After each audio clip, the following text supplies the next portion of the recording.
वेद प्रेमियों, सुधी श्रोताओं, संप्रति हम सब ऋग्वेद के तीसरे मंडल के 51 संख्यक सूत्र के छठे मंत्र की व्याख्या में प्रवेश करने जा रहे हैं। मंत्र दृष्टा विश्वामित्र, देवता इंद्र और छंद त्रिशुप है। मंत्र का शीर्षक है सबके द्वारा उपास्य इंद्र से रक्षा और धन धान्य प्राप्ति की प्रार्थना। अब संबंधित मंत्र का सर्वप्रथम सस्वर पाठ हो जाए।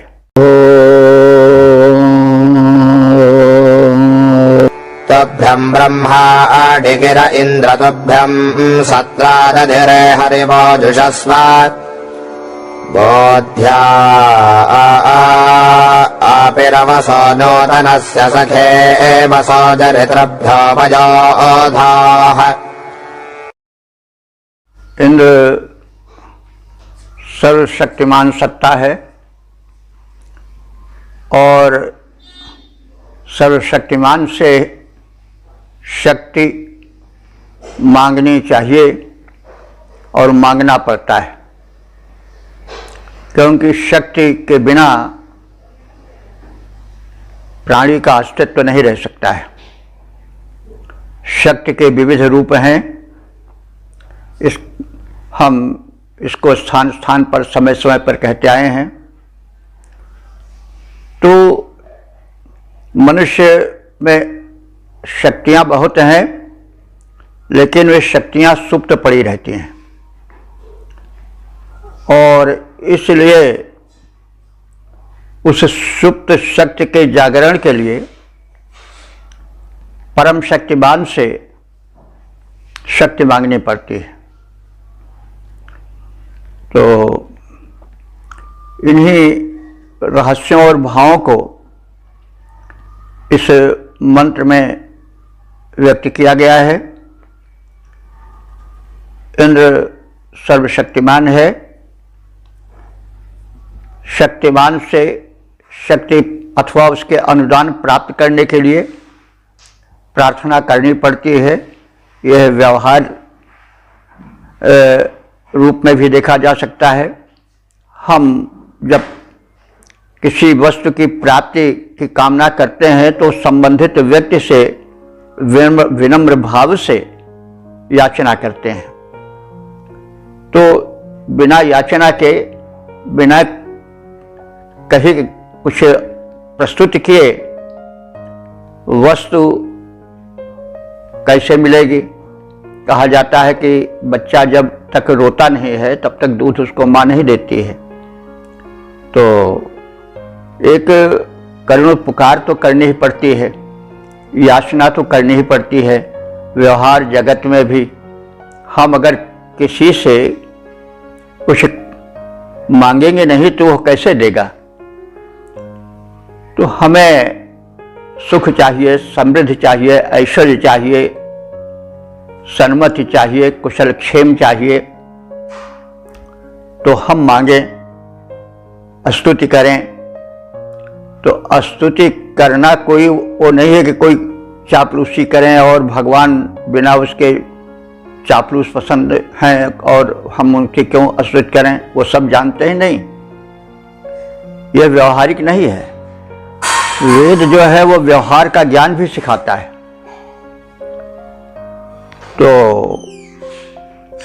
व्यवहार के साथ साथ अध्यात्म और जो स्मरण किया जाता, स्तुति की जाती है, इससे जिस शक्ति विशेष की स्तुति की जाती है, प्रार्थना की जाती है, उसके स्वरूप का चिंतन किया जाता है और उस स्वरूप के चिंतन से एक शक्ति का जो है वो संचार होता है। स्वाभाविक है, जब हम भाव में मग्न होते हैं तो हमारे सामने कोई मूर्ति, कोई चित्र, कोई प्रारूप, कोई भाव छा जाता है और उस भाव से भावित हृदय को जो शक्ति चतुर्दिक सूक्ष्म रूप से छाई हुई है वह धीरे धीरे संक्रमित होने लगती है। इसलिए प्रार्थना का अपना महत्व है। तो इस बात को सदैव ध्यान रखना चाहिए कि ये मंत्र प्रार्थना के हैं, तो प्रार्थना करनी चाहिए। विद्यालय में भी पाठशाला प्रारंभ होती है तो प्रार्थना के साथ ही होती है। वो शक्ति हमें दो दया निधे कर्तव्य मार्ग पर डट जावे। तो ये एक व्यवहार भी है और आवश्यक भी है। तो इंद्र तो एक सूक्ष्म शक्ति है। वेद में इंद्र, सोम, अग्नि, इनका विशेष जो है वह वर्णन किया गया है। हम स्थान स्थान पर इनके स्वरूप के विषय में कहते भी आए हैं और वेद ऋषियों के द्वारा चिंतन के माध्यम से, ध्यान के माध्यम से प्राप्त एक संदेश है। तो जो चीज एक अतीन्द्रिय क्षमता से प्राप्त किया जाता है उसमें थोड़ी दुर्बोधता आना स्वाभाविक है। सोच विचार कर जो चीज लिखी जाती है उसकी बात दूसरी है। तो ये भाव के क्षेत्र में ध्यान मग्न होकर के लिखे गए मंत्र हैं, इसलिए इनमें गूढ़ता भी आ गई है। तो हमें एक दृश्य से नहीं, अनेक दृश्य से वेद मंत्रों में प्रवेश करना पड़ता है। कभी भौतिक दृश्य से, कभी आध्यात्मिक दृश्य से, कभी लौकिक, कभी पारलौकिक। तो जब हम अपनी दृष्टि का प्रसार करेंगे तभी अर्थ का विस्तार होगा और वेद का ज्ञानामृत हमें उपलब्ध होगा। तो इसको हम प्राय कहा करते हैं इसलिए कि एक दृष्टिकोण बनाना पड़ता है, तब जो है वेद का गूढ़ अर्थ प्रकट हो पाता है। तो इसलिए हम एक दृश्य रख करके अर्थ जगत में प्रवेश करें। तो इसमें इंद्र से स्तुति सुनने का और सुनकर रक्षण प्रदान करने का, उसके पश्चात धन धान्य प्राप्ति की प्रार्थना सन्निहित है। तो हरिवाह, इंद्र को मंत्र में हरिवाह कहा गया है। हरिवाह माने घोड़ों वाले इंद्र। तो भाई परम शक्ति के पास, उस परमात्मा के पास कोई घोड़े तो कहीं बंधे नहीं है, लेकिन ये काव्य में कहने से मानवीकरण जब हो जाता है तो फिर अर्थ में उस मानवीकरण के या उस अलंकार के आनंद को लेते हुए उसके भीतर छिपे हुए भाव की ओर चलना पड़ता है। तो हरिवाह माने उसके आगमन की शक्ति को और तीव्रता को समझने के लिए इंद्र को घोड़ों से जोड़ा जाता है। वैसे उसके घोड़े, उनके घोड़ों को नाम हरि दिया गया है। हरि का अर्थ होता है जो हरण करे। तो घोड़ों के अर्थ में होगा कि हरति पंथा इति हरि,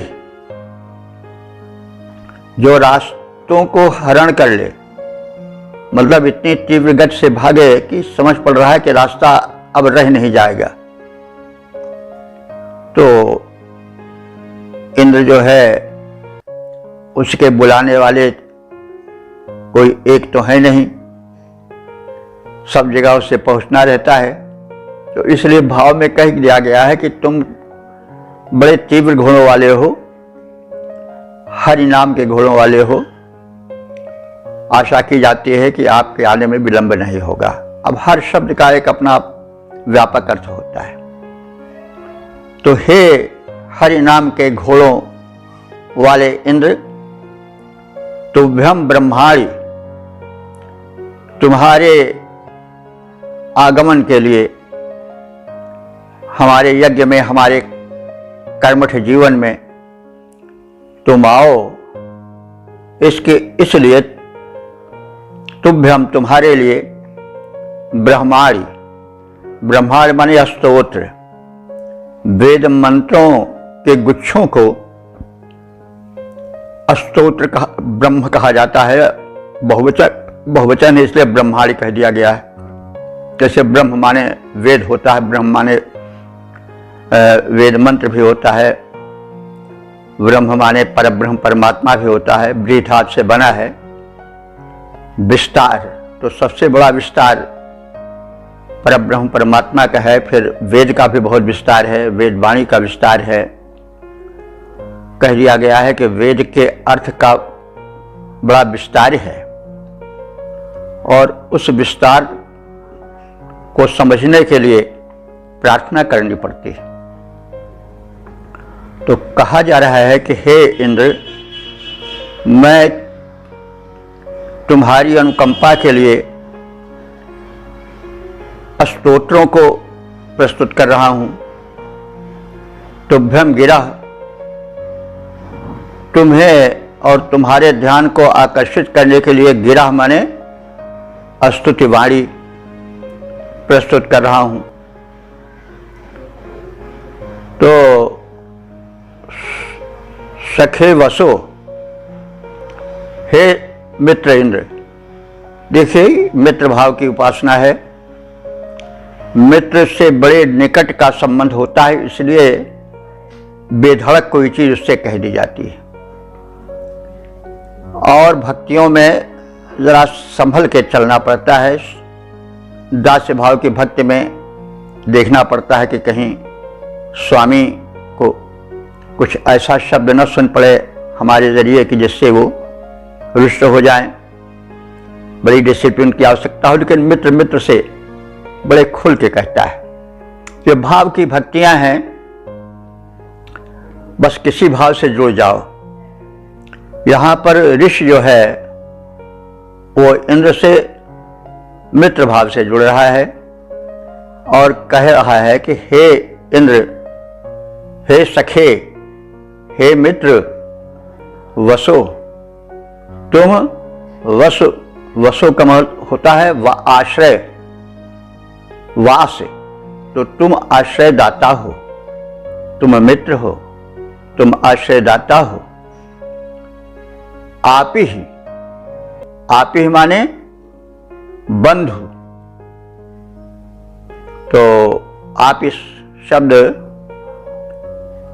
लौकिक संस्कृत में अल्प रूप से कहीं होगा, प्रचलित नहीं है। वैसे ऋग्वेद में आप ही शब्द कई बार आया है। बंधु को कहते हैं आप ही। बंधु का अर्थ होता है जो बांधे रहे। तो जो अपने निकट का होता है वो संबंध के बंधन में बंधा रहता है, इसलिए वो और नैकट्य उससे रहता है, इससे उसको बंधु कहा जाता है। आप ही बंधु के लिए आया है।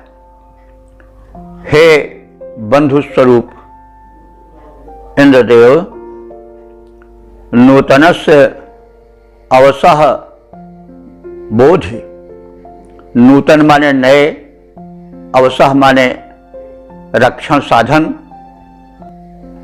और बोझ माने जानते हो। हे देव, हे बंधु स्वरूप, हे मित्र स्वरूप इंद्र, आप हम किस प्रकार से रक्षित हों, उन रक्षण साधनों को जिनसे हमारी रक्षा संभव है उनको तुम बोझ माने विधिवत जानते हो, हमें कहने की आवश्यकता नहीं है।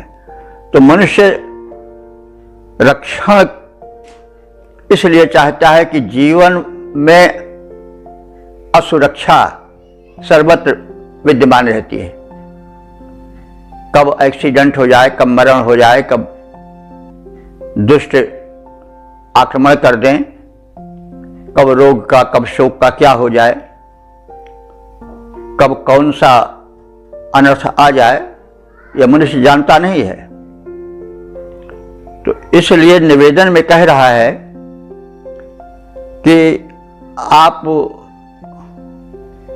नए नए रक्षण साधनों को जानते हो, बोध,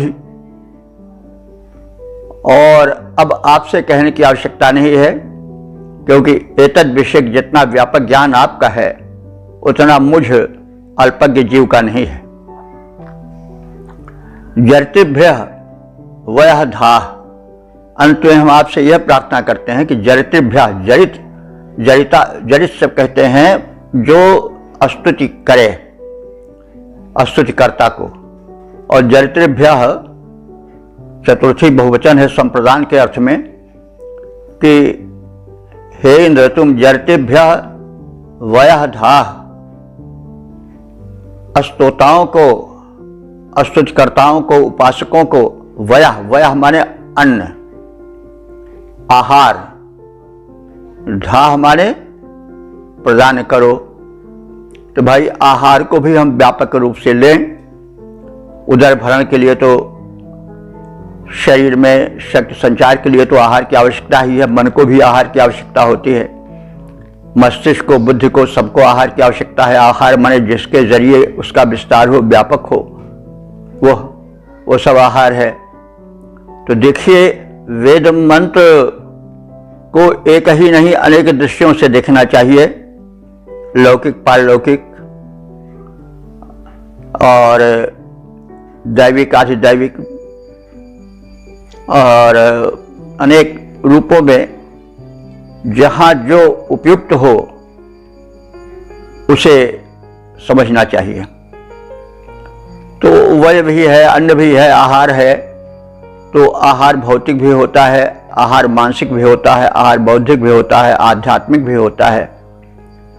तो ऋषि जीवन को संपूर्ण रूप से समुन्नत बनाना चाहता है, इसलिए वह अन्न मांग रहा है। अब हमें समझने के लिए केवल अन्न से मतलब खाद्य पदार्थ ही नहीं, केवल क्षुधा निवृत्ति ही नहीं, उसके साथ ही साथ भिन्न भिन्न क्षेत्रों में भिन्न भिन्न इंद्रियों के लिए, जो हमारे बाह्य इंद्रियां हैं, ज्ञान इंद्रियां हैं, और मन, बुद्धि, चित्त, अहंकार, ये सब जो भीतरी इंद्रियां हैं, और जो मायाच्छन्न जीव है या आत्मा है, उसको भी आहार चाहिए। तो वो सब हमें विस्तार के साथ वय से जोड़कर देखना चाहिए। वय माने अन्न, तो अन्न मतलब हुआ कि भिन्न भिन्न इंद्रियों के लिए, मन, बुद्धि, चित्त, अहंकार के लिए, आत्मा के लिए हमें आहार चाहिए। आप उन आहारों को धारण करने वाले हैं, आप हमें अन्न प्रदान करें, आहार प्रदान करें, यह आपसे प्रार्थना है।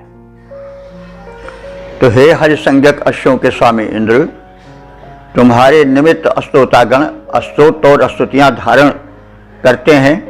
हे मित्र सर्वाश्रय दाता इंद्र, तुम्हें समस्त नवीन संरक्षण साधनों का ज्ञान है, उनसे हमारी रक्षा करो और उपासकों को अन्न धन दो। इसका पद रूपांतरण है, हरि संज्ञक अश्वों के स्वामी आश्रय सखा सुजान, अस्तुति धारण करें तुम्हारे हेतु सभी यजमान। तुम्हें नए नए रक्षण साधन का विधिवत ज्ञान, उससे रक्षा करो हमारी दो सदन का दान। ओम। वेद प्रेमियों, सुधीर श्रोताओं, संप्रति हम सब ऋग्वेद के तीसरे मंडल के 51 संख्यक सूत्र के 7वें मंत्र की व्याख्या में प्रवेश करने जा रहे हैं। मंत्र दृष्टा विश्वामित्र, देवता इंद्र, और छंद जो है वह त्रिष्टुप है। शीर्षक है इंद्र को सोमरस पान का आमंत्रण। अब संबंधित मंत्र का सर्वप्रथम सस्वर पाठ हो जाए।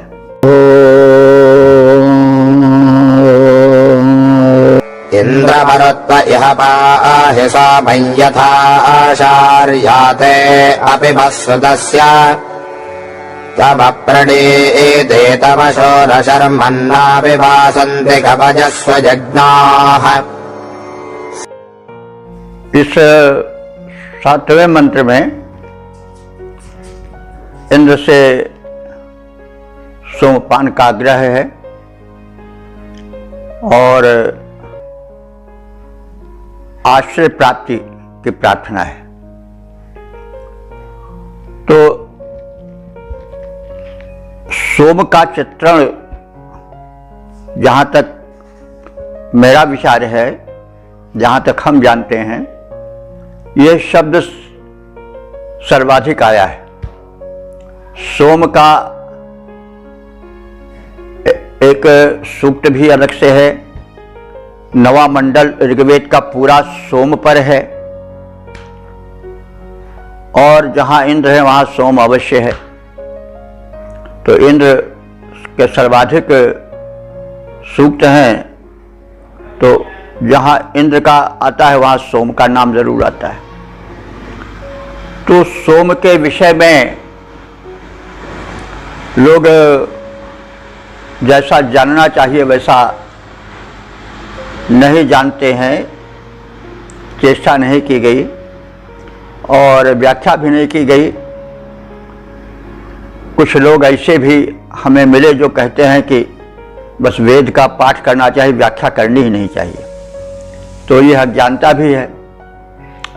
हो सकता है किसी ने कह दिया हो, क्योंकि भाई तमाम ऐसे लोग मिलते हैं जो कहे जाते हैं वेदज्ञ बहुत बड़े, और उसी से पूजा होती है और गूढ़ार्थ को नहीं बताते हैं, बताने में श्रम पड़ता है, प्रभु की कृपा की आवश्यकता होती है। तो वो सम्यक रूप नहीं हुई तो टाल भी देते हैं किसी जिसको हम लोग कहते हैं कि बड़ा भारी वेदज्ञ है, और तो उसको ये अपने में अहम तो हो गया कि मैं बहुत जानता हूँ, लेकिन प्रश्नों से वो डरता है। इसलिए वो कहता है बस वेद जो है वो पढ़ने, मतलब वो बस सिर्फ स्तोत्र की चीज़ है, प्रार्थना की चीज़ है, उनके अर्थ से क्या मतलब। तो वे लोग भूल जाते हैं कि मंत्र का अर्थ होता है मननात् त्रायित मंत्र, जिसका मनन करने से संरक्षण हो वह मंत्र है। तो जब तक अर्थ नहीं जानेंगे तब तक मनन कैसे करेंगे। तो इसलिए एक दकियानुसी या कुछ लोगों के द्वारा किसी कारण से जो यह धारणा फैल गई है, जिसे हमें ज़्यादा कदा सुनना और समझना पड़ता है। कुछ लोग, ज़्यादा नहीं, कुछ लोग ऐसे हैं जो समझते हैं किसी ने उनको बता दिया कि बस वेद को केवल उसका मंत्रोच्चार करना चाहिए और अर्थ नहीं करना चाहिए। तो ये भूल है, अर्थ तो परमावश्यक है। तो कहने की यह मतलब कि भाई अब सोम को, आखिर सोम है क्या, इसका इतना अधिक सम्मान क्यों है, ऋषियों ने इसको स्थान क्यों दिया है, तो इसको विधिवत समझना चाहिए। हम यथास्थान थोड़ा बहुत कहते भी आए हैं, कहते रहेंगे, इसलिए कि वो मस्तिष्क में बैठ जाए। नहीं तो आओ सोमपान कर जाओ, ये कोई बड़ा तात्विक नहीं समझ पड़ता भाई। तो इसमें गंभीरता क्या है। अब इतने के लिए हम क्या वेद पढ़ें कि आओ सोमपान कर जाओ, तुमको बड़ा अच्छा लगता है। तो अब सोम का एक व्यापक अर्थ है। सोम जो है वैसे सामान्य रूप से तो एक लता है जो हिमालय की तराई में ऊंचे चोटियों में पाई जाती है। उसमें पोषकता, सात्विकता, जरा व्याधि निवारण की शक्ति का सर्वाधिक संचयन होता है। लेकिन ये सोम जो है आध्यात्मिक रूप में जब हम जानने की चेष्टा करेंगे तो ऋषि उस सार्वभौम शक्ति को जो कि सूक्ष्म रूप से ब्रह्मांड चलाती है वह सोम शक्ति है। इसका अध्यात्म परक और विज्ञान परक अर्थ भी है। सोम वो शक्ति है जिससे ब्रह्मांड संचालित है। कभी हमने कहा भी है, आप आगे आवेंगे तो कहेंगे भी, कि सोम से ही सूर्य में एक मंत्र हमने कभी सुनाया है। इसलिए निवेदन है कि पिछले एपिसोड को जरूर देखा जाए, क्योंकि बार बार कहने पर कभी कभी संकोच होता है कि क्या उसी को रिपीट कर रहे हैं। लेकिन जो नए हैं उनको तो इसलिए रिपीट करना पड़ता है कि भाई हो सकता है पहले पहले वो मंत्र सुन रहे हों। यदि ऐसा है तो ठीक है, और यदि लोग जानते हैं तो भी ठीक है। तो सोम वो ब्रह्मांडीय शक्ति है जिससे कि सूर्य में प्रकाश है, चंद्रमा में प्रकाश है, वायु में चलने की शक्ति है, बादल में बरसने की शक्ति है, जल में पिपासा बुझाने की शक्ति है, नेत्रों में दर्शन की शक्ति है। तो सोम वह सूक्ष्म शक्ति है जिससे ब्रह्मांड चल रहा है। और आध्यात्मिक दृष्टि से जिससे हमारा ज्ञान प्रचार प्रसार होता है, क्योंकि मस्तिष्क में अपार शक्ति है। जैसे लोग ब्रह्मांड का ज्ञान नहीं प्राप्त कर पाए हैं कि ब्रह्मांड कितना विस्तृत है, वैसे हमने इस विषय में अध्ययन किया तो जो ज्ञानी विद्वान हैं उन्होंने कहा कि भाई मस्तिष्क की शक्ति का कोई ओर छोर नहीं है। मानव मस्तिष्क वैसे ही शक्ति संपन्न है और वैसे ही रहस्यमय है जैसे ब्रह्मांड। इसीलिए कभी कभी ब्रह्मांड मस्तिष्क वाले भाग को कह दिया जाता है। तो अणुओं से बना संसार है, अणुओं से बना मस्तिष्क भी है। विश्व अणु परमाणुओं का खेल है। तो मस्तिष्कीय शक्ति, सूक्ष्म शक्ति, ब्रह्मांड में व्यापक शक्ति, जिस कारण से, जिस ऊर्जा से गतिमती है, उस वही सोम शक्ति है। तो हम किसी मंत्र के, किसी शब्द के भौतिक अर्थ को भी जाने, बाह्य अर्थ को भी जाने, और जो उसके भीतर छिपा हुआ है उसको भी समझें। क्योंकि इस ध्यान अवस्था में जो सत्य उन्हें साक्षात्कार हुआ उसको वो व्यक्त कर दिए हैं। तो उसके लिए ऋषि तुल्य जीवन और दृष्टि प्राप्ति की आवश्यकता होती है, जो प्रभु की अनुकंपा से उससे याचना करने पर मिल भी सकती है। तो कहने का तात्पर्य है कि आप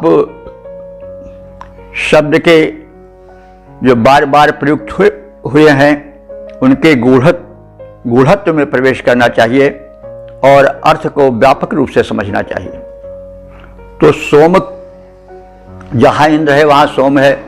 इंद्र का आवाहन होता है तो सोम का नाम प्राय सभी इंद्र से संबंधित मंत्रों में कहा जाता है।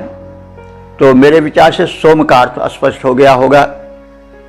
तो इस मंत्र में भी सोम पाने के लिए इंद्र को आवाहित किया गया है, अनुरोध किया गया है कि वे सोमपान करें। और इस सोमपान में वो मरुतों को भी साथ लाएं। तो अब यह ऐसे नहीं, बल्कि मरुत की महत्ता को भी आप समझिए। मरुत ही सृष्टि के प्रमुख तत्व हैं। तमाम ऐसे पृथ्वी से सैकड़ों हजारों गुना बड़े आज वो पिंड हैं जहाँ मरुत नहीं है, वो बिल्कुल मृत पड़े हुए हैं, उनमें जीवन नहीं है। तो मरुत जीवन के प्रमुख कारण है। और मरुत हम प्राण रूप में हमारे शरीर में भी रहते हैं, श्वासोच्छ्वास के रूप में रहते हैं।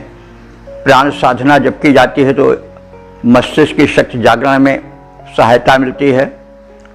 इंद्र आत्मा रूप में भी देखे गए हैं।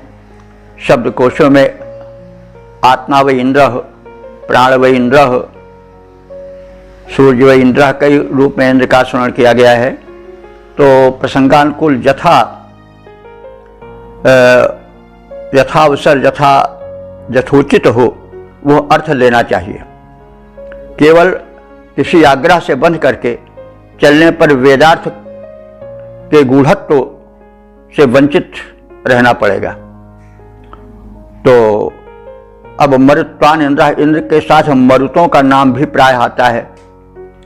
तो इंद्र वो परम शक्ति परमात्मा है। वो जब किसी पिंड में जीवन का संचार करता है तो सबसे पहले मरुतों का प्रबंधन करता है। थोड़ा हम विज्ञान को भी लेते चल रहे हैं। विज्ञान में कहा गया है कि जल जो है वह मरुतों के भेद ऑक्सीजन और हाइड्रोजन का एक मात्रा में मेल है। जब हाइड्रोजन और ऑक्सीजन एक विशिष्ट मात्रा में मिल जाते हैं तो जल की उत्पत्ति हो जाती है। तो जल ही जीवन है। या सृष्टि शिष्यराज्ञा बहत विस्तृतम या विद्या होती। तो सृष्टि संचालन का या वहां जीवन विस्तार का सबसे जो प्रमुख साधन है वो मरुत हैं। क्योंकि मरुत यदि ना रहे, प्राणवायु ना रहे, श्वास लेना ना रहे तो फिर 2-4 मिनट में ही जीवन लीला समाप्त हो सकती है। और जल भी आवश्यक है और जल मरुतों के अधीन रहता है। चाहे वृष्टि का क्रम हो वो भी मरुत रहते हैं। मानसूनी पौन मरुत ही का एक रूप है। तो ये हम बता चुके हैं, चर्चा कर चुके हैं कि 49 संख्यक मरुत होते हैं। उसमें जितनी गैसेस हैं, जितने रूप हैं, वो सब आ जाते हैं। तो ज़रा हम विज्ञान से भी जोड़ते चलें तो ऋषि का जो मंतव्य है, जो बड़े गूढ़ शब्दों व अर्थों में छिपा हुआ है, वो स्पष्ट होता चलेगा। तो अब मरुतों के साथ इंद्र को बुलाने का तात्पर्य यही है कि इंद्र और मरुत का बड़ा निकट का संबंध है। इंद्र जब रचना करना चाहते हैं तो भी मरुत को, वायुमंडल को साथ लेते हैं। और जब संहार करना चाहते हैं तो भी मरुतों को साथ लेते हैं। प्राण वायु निकल गई, इंद्र उसके साथ चल देते हैं। आत्मा में, आत्मा रूप में भी इंद्र हैं, मरुत बैठे रहते हैं प्राणवायु के रूप में। दोनों का कितना निकट का संबंध है कहने की आवश्यकता नहीं है। तो हे मरुतों के साथ रहने वाले, मरुतों की सहायता से तमाम कार्य करने वाले इंद्र, यथा शर्याते है सुतस्य अपिवा, जैसे तुम राजा शर्यात के पुत्र के यज्ञ में सोमपान किए हो, संतुष्ट हुए हो, वैसे तुम मेरे यज्ञ में भी सोमपान करो। यह सोमम पाहि, यहाँ इस हमारे यज्ञ में भी सोमपान करो। पाहि माने रक्षा नहीं, बल्कि पाधातु से पाने के अर्थ में आया है, पाने, पान करना। तो हो इंद्र सोमम पाहि, तुम यहाँ इस यज्ञ में सोमपान करो। शूर, हे शूरवीर इंद्र, तव प्रणीति तव शर्मन, हम तुम्हारे प्रणीति माने प्रेम पूर्ण अनुशासन, प्रणीति माने प्रेम पूर्ण अनुशासन, तव प्रणीति तुम्हारे प्रेम पूर्ण अनुशासन में रहें। तव शर्मन, तुम्हारे आनंद पद आश्रय में निवास करें, तुम्हारी छत्र छाया में रहें। और सुयज्ञा कवया, सुयज्ञा माने शोभन यज्ञ करतारा ते सुयज्ञा। तो जो सुयज्ञ करने वाले हैं, पुरोधा हैं अथवा यजमान हैं, और जो कवया माने जो ज्ञानी हैं, वो आविवासंति, तुम्हारे आश्रय में सुखपूर्वक रहते हैं। तो हे इंद्र, तुमने जैसे राजा शर्यात के पुत्र के यज्ञ में पहुंचकर सोमपान किया था, वैसे इस यज्ञ में भी पधार कर सोमपान करो।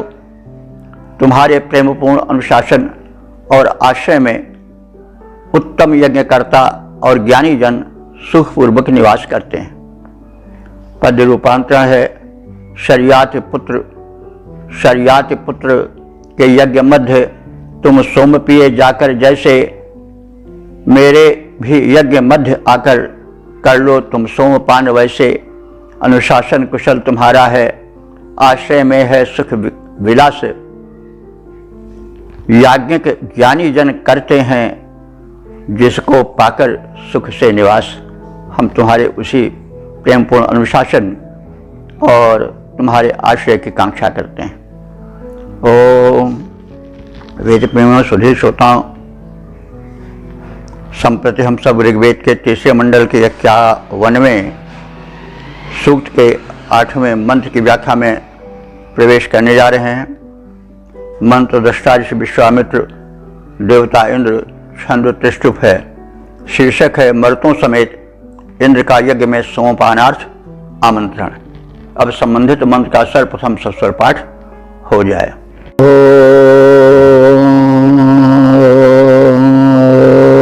सभावशान इह पाहि सोमं मरुद्भिरिन्द्र सखिभिः सुदन्नाः जातं यत्त्वा परिदेवा अभोषन्महे भराज पुरोहत विश्वे।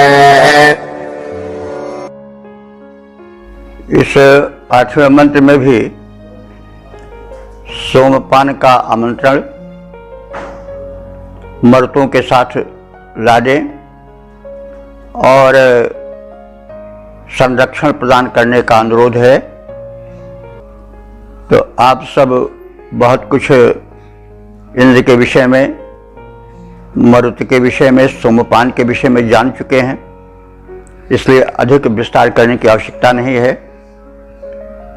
ऋषि कह रहा है कि इंद्र, हे इंद्र, यत त्वा, जिस तुमको, जातम माने उत्पन्न होते ही, विश्व देवा, सभी देवों ने, महे भराय, महे माने महान, भर माने युद्ध और भराय माने युद्ध के लिए,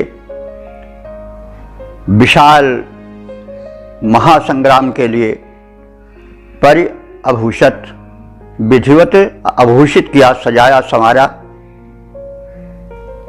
पुरुहूत, हे बहुतों द्वारा आवाहित होने वाले इंद्र। वावशानः सह, यज्ञों में आने के, संरक्षण के इच्छुक तुम आओ।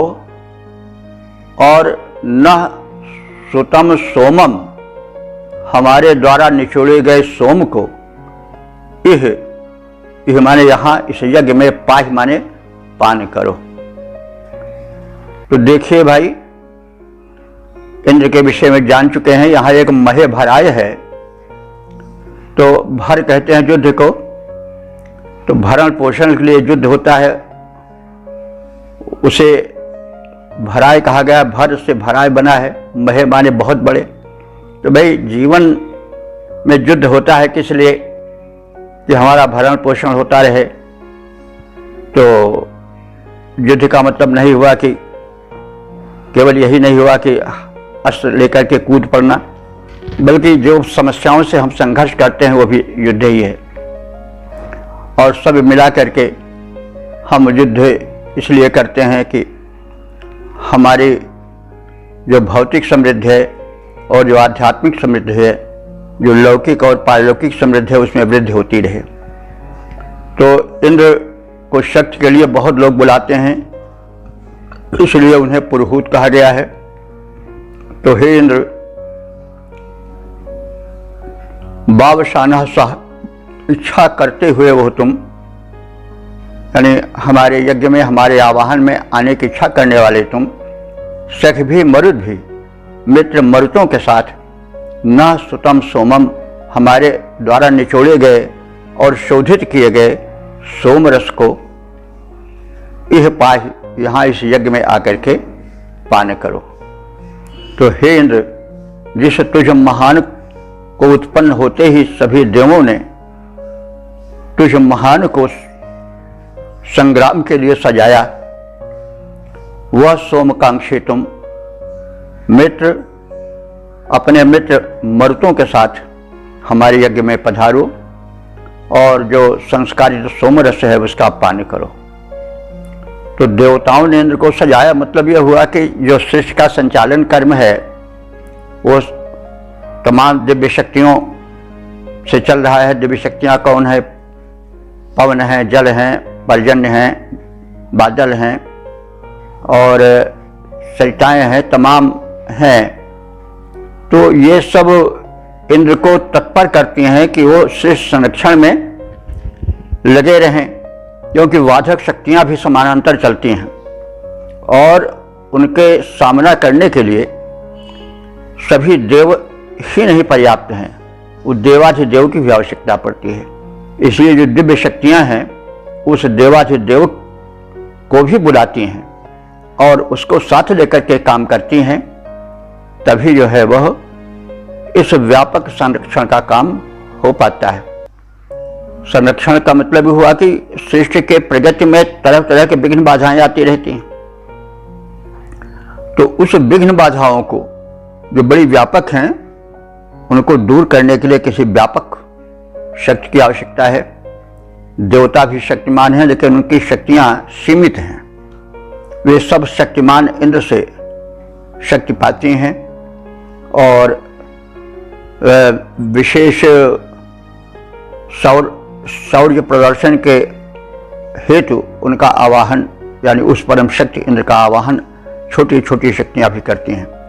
शासन के तौर पर आप देख लें, जो सत्ताधीश प्रेसिडेंट हो या प्राइम मिनिस्टर हो वो रहता है और उसके देखरेख में तमाम शक्तियां, तमाम डिपार्टमेंट होते हैं, मिनिस्टर्स होते हैं और भी सब होते हैं अधिकारी। तो वे उस परम शक्ति का मुख देखते हैं सत्ताधीश का और उससे सहायता पाना चाहते हैं, क्योंकि वो अंततः उन्हीं से अनुप्राणित हैं।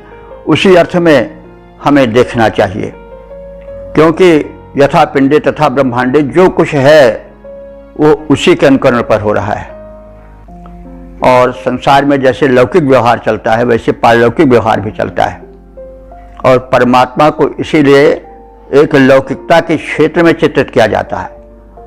इंद्र तो या वो परम शक्ति तो उसको कुछ नाम दें, वो तो सक्षम है, लेकिन उसे लौकिक धरातल पर जब हम उतारते हैं तो उसमें लौकिकता को भी समाविष्ट करते हैं, तब पूरा अर्थ चलता है। इसलिए हमें अर्थ करते समय लौकिक अर्थ और पारलौकिक दोनों को जोड़ करके चलना चाहिए और यथावसर उनको विकास देना चाहिए। आग्रह पूर्वक अर्थ वेद का नहीं हो सकता, क्योंकि वेदार्थ जो है वो किसी एक बात को लेकर नहीं चलता है।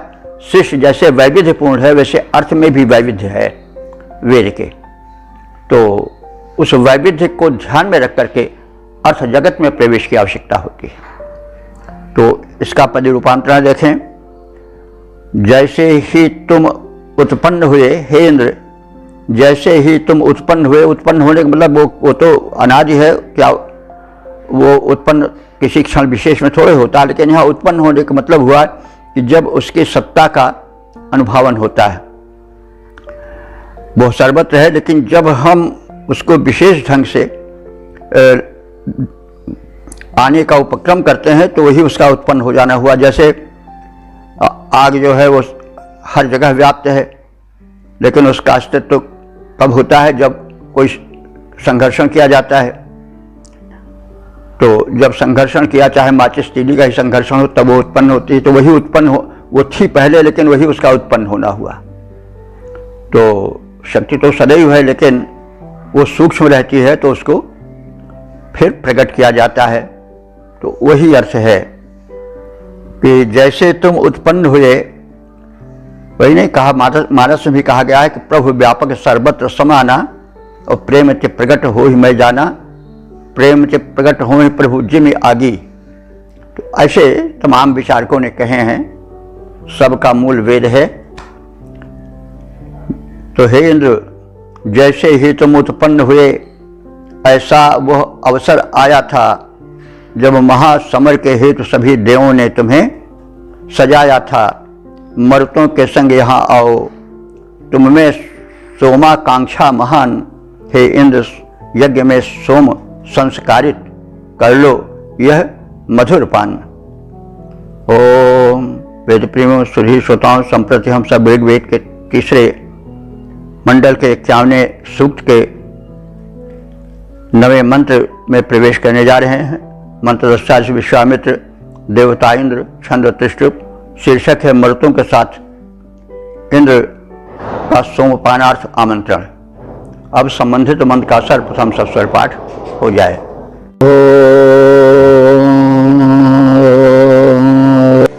अक्तोर्ये मरुत आपिरेषामन्दन्निन्द्रमनुदातिवाराः तेभिः साकम् पिबत वृत्रखादः सुदम् सोमन्दाशिषस्वे सधस्थे।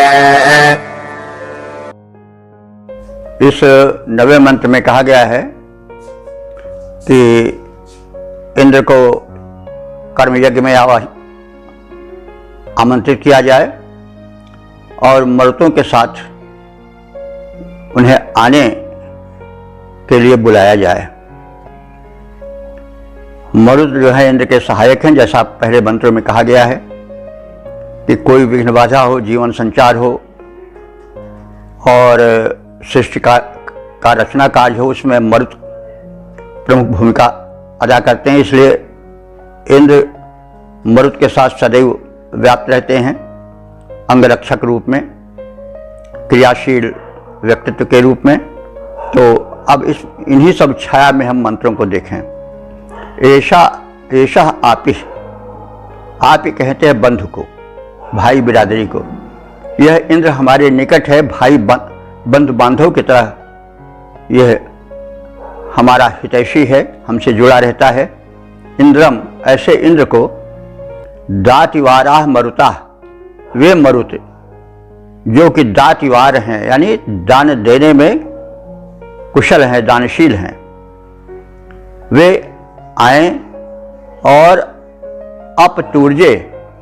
तूर्जे माने संग्राम में, जीवन के संग्राम में या सृष्टि की रचना के संग्राम में या सृष्टि के विघ्नों के हटाने के में जो युद्ध होता है, जो संघर्ष होता है, उसमें वे इंद्र को अनुमंदन हर्षित करते हैं, इंद्र के सहायक हैं इसलिए।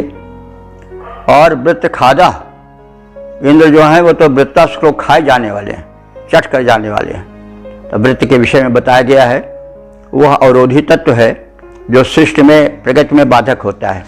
वैसे उसका बाह्य रूप तो वृत्तासुर है, मानते हैं कोई राक्षस है, आदमी की तरह खड़ा होगा, ऐसी बात नहीं। वो सूक्ष्म रूप में भी रहता है, स्थूल में भी रहता है। तो जो प्रगति में बाधक होता है, सृष्टि संचालन में रोड़ा अटकाता है, उसका हटाना आवश्यक है। इसलिए मरुत्वानंद, मरुतों के सहित इंद्र जो हैं, उस वृत्त को जो घेरा डाले हुए असल रूप में है प्रगति का अवरोधक, उसको तो वे खा ही जाते हैं, यानी बिल्कुल साफ कर देते हैं। ते भी साकम, इसलिए हे इंद्र तुम ते भी माने उन मरुतों के साकम माने साथ हमारे यज्ञ में आओ।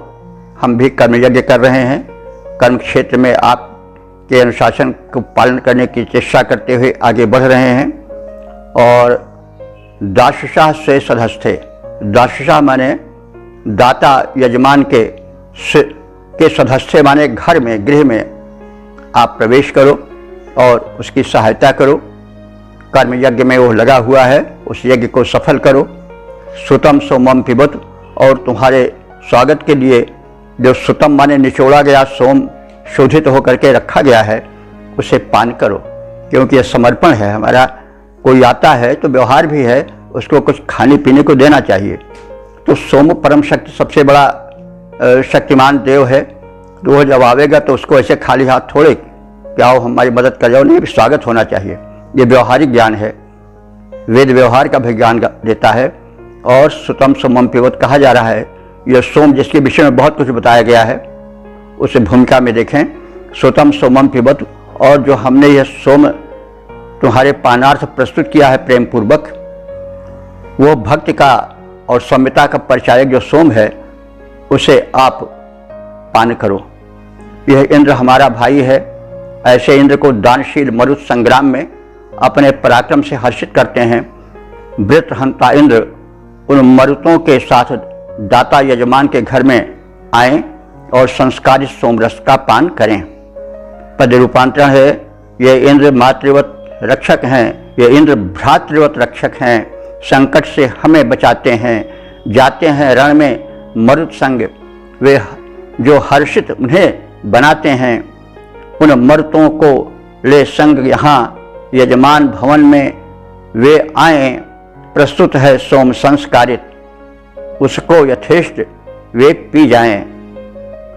ओम वेद प्रेमियों, सुधीर श्रोताओं, संप्रति हम सब ऋग्वेद के तीसरे मंडल के 91वें सूक्त के 10वें मंत्र में प्रवेश कर रहे हैं।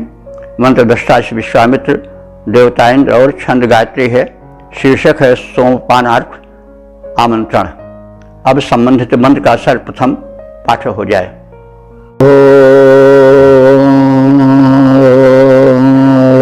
इदं ह्यन्वाजसा सुतं राधानां पते पिबात्वा अस्य गर्वणः।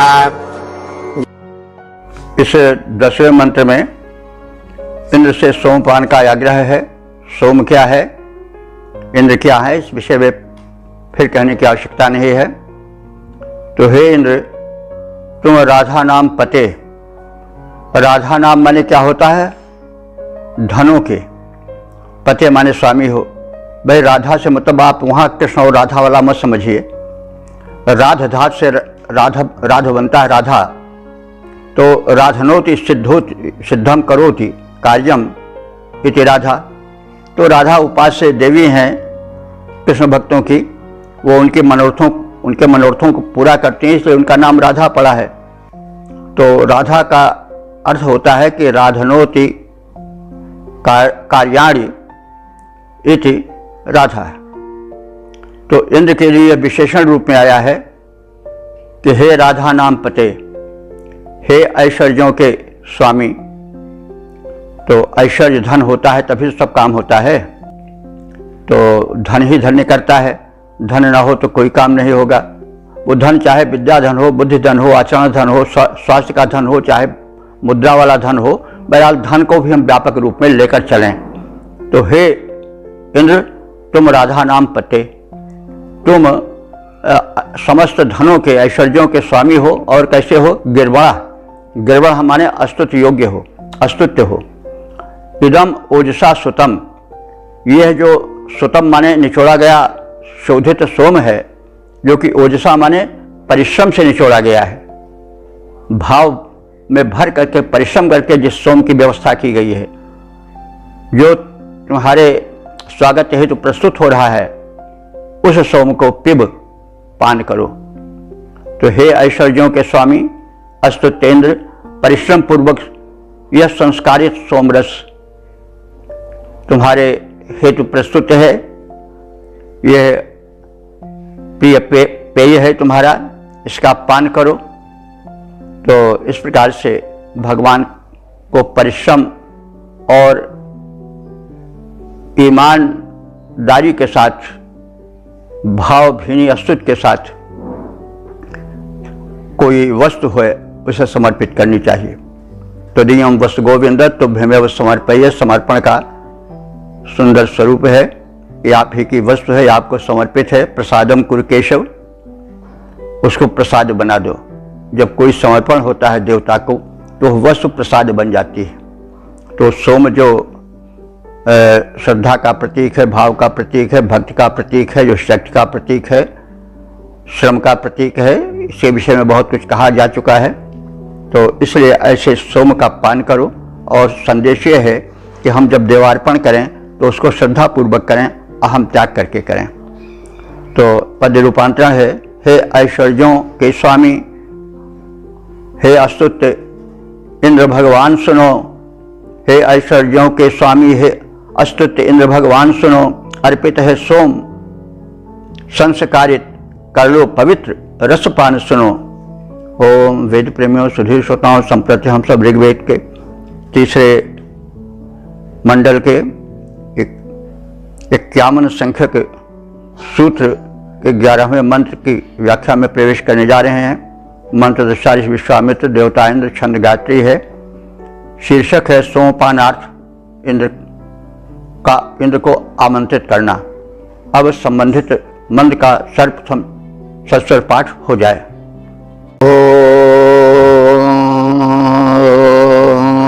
यस्ते अनुस्मधाम सत्सुते नियच्छतन्वम् सत्त्वामवत्तु सौम्यम्। इस 11वें मंत्र में इंद्र से सोमपान का प्रेम पूर्वक आग्रह है। सोम इंद्र को का प्रिय पेय है, सात्विक है, पोषक है, पौष्टिक है, ये ब्रह्मांडीय ऊर्जा का भी प्रतीक है और इंद्र सर्वशक्तिमान है।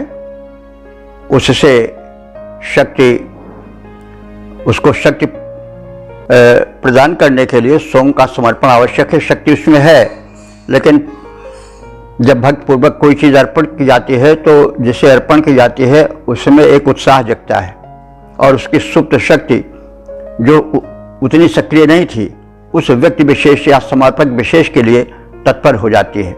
तो इस छाया में हम अर्थ को देखें। यह ते स्वधाम असत्य, हे इंद्र, यह सोमरस जो तुम्हारा स्वधा है, यानी तुम्हारा प्रिय पौष्टिक आहार है, अन्न है, उसे तुम जो है वो स्वीकार करो। सुते तन्वम नियच्छ, और इस सुते माने निचोड़े गए और परिष्कृत सोमरस को तन्वम नियच्छ माने अपने शरीर में ले जाओ, यानी अपने उदर में धारण करो अर्थात पान करो। तो निष्पन्न सोमरस को उदरस्थ करो, पान करो। सह सौम्यम त्वाम मत्तु, वह सौम्यम माने सौम्याभिलाषी, सोमाभिलाषी तुझ इंद्र को ममत्व माने आनंदित करे। तो हे इंद्र, यह सोम तुम्हारे लिए अन्न रूप है, तुम्हारा प्रिय आहार है, मुख्य आहार है। इस संस्कारित सोम रस का पान करो, तुम सोमाभिलाषी हो, यह तुम्हें प्रसन्न करे। पद रूपांतरण है, यह सोम तुम्हारा पुष्ट अन्न, आहार तुम्हारा बलकारी, यह पूर्ण परिष्कृत अर्पित है, पीरो सोमाकांक्षाधारी। ओम वेद प्रेमियों, सुधीर श्रोताओं, संप्रति हम सब ऋग्वेद के 3 मंडल के 51 संख्यक सूत्र के 12वें मंत्र की व्याख्या में प्रवेश करने जा रहे हैं। मंत्र दृष्टा विश्वामित्र, देवता इंद्र और छंद गायत्री है। शीर्षक है सोमपानार्थ, इंद्र का आमंत्रण। अब संबंधित मंत्र का सर्वप्रथम सस्वर पाठ हो जाए। रते अश्नादभुक्षाः प्रेन्द्र ब्रह्मणा शिराः प्रबाहोषो रराधसे। सोम की पौष्टिकता, गुणवत्ता का कथन है और इंद्र से उसे ग्रहण करने का अनुरोध है। तो इंद्र तो देवाधिदेव परब्रह्म का प्रारूप है ही, साथ साथ वो आत्मा रूप में हमारे शरीर में भी विद्यमान रहता है। तो परमात्मा रूप में या आत्मा रूप में जिस रूप में अर्थ अधिक सटीक समझ पड़े उसमें समझना चाहिए। तो कोई आग्रह नहीं होना चाहिए विशेष, यह सबसे बड़ा संदेश है। और आग्रह विमुक्त अर्थ की गंभीरता में प्रवेश करना चाहिए। प्रायः लोग आग्रही बन जाते हैं, मेरे विचार से यह ठीक नहीं है। तो इंद्र, हे ब्रह्मांड स्वामी, कर्तुम कर्तुम अन्यथा कर्तुम, परम कृपालु इंद्रदेव, ते कुक्षयोः प्रअश्नोत, तुम्हारे कुक्ष में, उदर में यह सोमरस भली प्रकार से भर जाए, यानी तुम छक करके सोमपान करो। ब्रह्मणा शिरा, ब्रह्म कहते हैं ज्ञान को, ब्रह्मणा माने ज्ञान द्वारा। तो ब्रह्म के विषय में कई बार कहा गया, ब्रह्म माने वेद भी होता है, ब्रह्म माने परब्रह्म भी होता है, ब्रह्म माने ज्ञान भी होता है।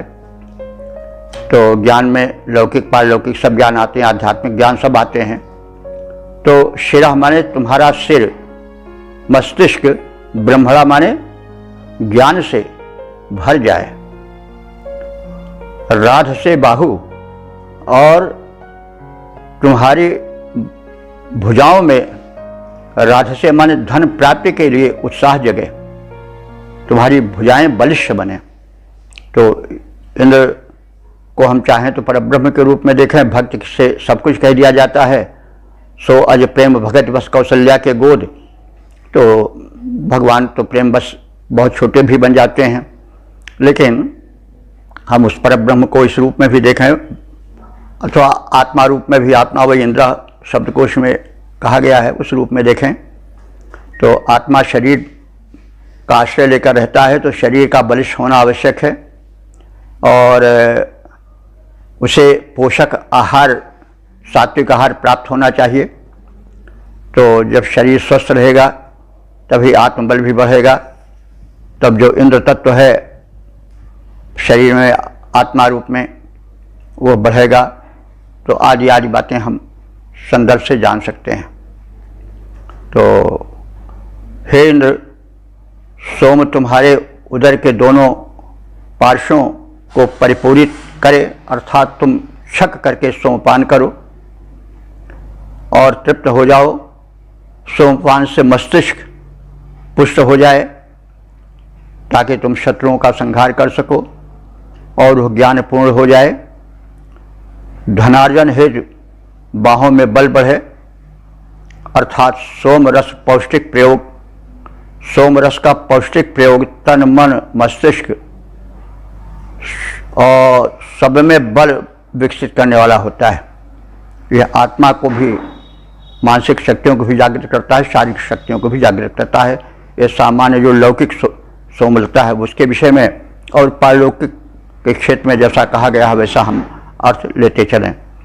पद रूपांतरण है, इंद्र सोमरस का करो तुम छक करके पान, इंद्र सोमरस का करो तुम छक करके पान, तन मन और मस्तिष्क भुजा हो जाए अति बलवान। तो इस प्रकार से हमने इस सूक्त के 12 मंत्रों की संक्षिप्त व्याख्या जान ली। और इंद्र क्या है, आत्मा क्या है, सोम क्या है और सोमपान का तात्पर्य क्या है, मरुत क्या है, आदि बातें इस सूक्त में बताई गई हैं। उसको हम विस्तृत रूप से समझ चुके हैं, जान चुके हैं। तो देख लें कि हम कितने मंत्र अब तक ले व्याख्यायित करने का अवसर पाए हैं। तो यह जो है यह सूक्त ऋग्वेद के 23वें मंडल का 51 संख्यक सूत्र है। इसमें 12 मंत्र हैं। मंत्रदृष्टा ऋषि विश्वामित्र हैं, देवता इंद्र हैं। 1 से 3 तक के जो प्राथमिक छंद हैं उनमें जगती का प्रयोग है। 4 से 9 तक त्रिशुक छंद का प्रयोग है और अंतिम 3 मंत्रों में गायत्री छंद का प्रयोग है। इंद्र, अब हम देख लें कि इस इंद्र विषयक सूक्त में व्याख्या के साथ साथ हम 12 मंत्रों का परिचय तो प्राप्त कर लिए हैं और अब तक जो मंत्र व्याख्यायित हो चुके हैं उनकी संख्या 2912 हो चुकी है। अब मेरे विचार से सूक्त के सार को कहने की अधिक आवश्यकता नहीं है, वो पर्याप्त रूप से कहा गया है। आप सबने पिछले या इस आज के एपिसोड में से सुना ही है। तो इंद्र सर्वशक्तिमान है, वो उसके प्रमुख सहायक मरुत हैं और सोमपान के वे प्रेमी हैं। उन्हें सोमपानार्थ मरुतों के साथ आमंत्रित किया गया है। उनसे शक्ति, शौर्य और तन मन और बुद्ध के विकास की प्रार्थना की गई है। धन ऐश्वर्य की वृद्धि होती रहे, शत्रुओं का नाश होता रहे। अब धन क्या है, शत्रु क्या है, इसकी व्याख्याएं हो चुकी हैं।